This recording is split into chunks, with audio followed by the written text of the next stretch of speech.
It's the most expensive milk you're likely to see on the shelf, and more of it is starting to appear.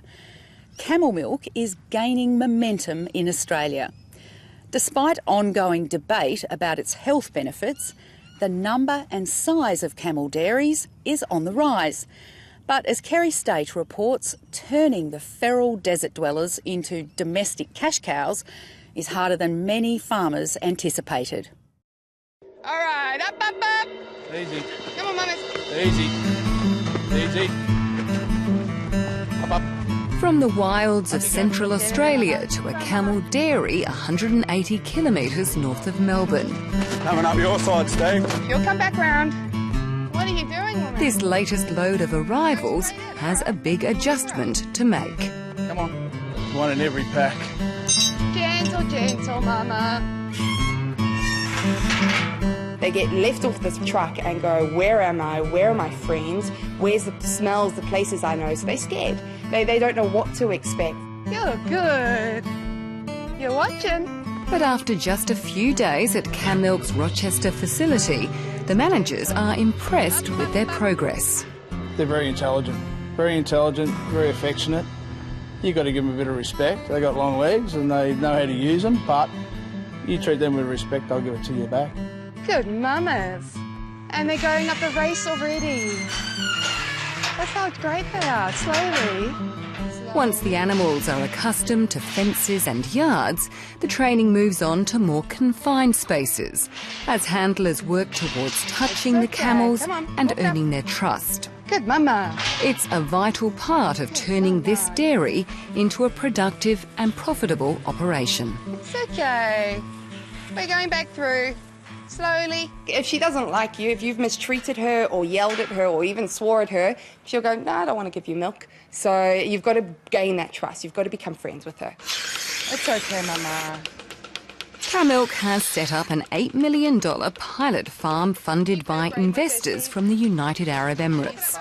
There are currently around 200 animals at this property, including 40 milkers. All the way. Walk up. Come on, mama. But the company has an ambitious goal: to build a network of farmers across Victoria with a combined herd of 10,000 milking camels. There she goes. 81's let down. 16 hasn't yet. You're doing so good. How long does it take, I guess, to get to that sort of milking stage? We had one camel where we could have her in a race and touching and everything within a week. Like, she was fine to be able to even touch the udder and start stimulating the udder within a week, where another camel, we've been working on her for about three months now. So we're still trying to get her in, to get her to have the relationship with us and to let her know that we're not so scary. It's not far out of kilter with camel milk retail prices around the world. In Dubai, for instance, where labour is low cost, retail prices are around about $15 Australian per litre. And in the US, where demand is strong and supply is short, retail prices are about $30 a litre. Michael Clark is an agricultural economist who was recently commissioned by the Rural Industries Research and Development Corporation to write a report on the camel milk market. In Australia, there is there's strong support from the Australian Somali community and certain people of Middle Eastern background here in Australia. But the big growth we're seeing is in people who are consuming camel's milk for health-based reasons. And that's something that sparks a lot of debate. Traditional consumers, including Bedouins, have long believed in the healing properties of camel milk. More recently, there have been claims that it helps with a range of health problems and disorders, from allergies and gut issues to cancer, diabetes and autism. Producers say there is strong anecdotal evidence the milk has therapeutic merit. Seriously, you hear them every day. Like, we can go into town and I've got friends that it's helping their kids. You hear kids with eczema and that sort of things, it's helping them as well. It's amazing. It's got a longer life expectancy. You don't have to have 8 days on a shelf. You can send it all over the world without the same regulations as a fresh dairy product. So our end goal will be the milk powder.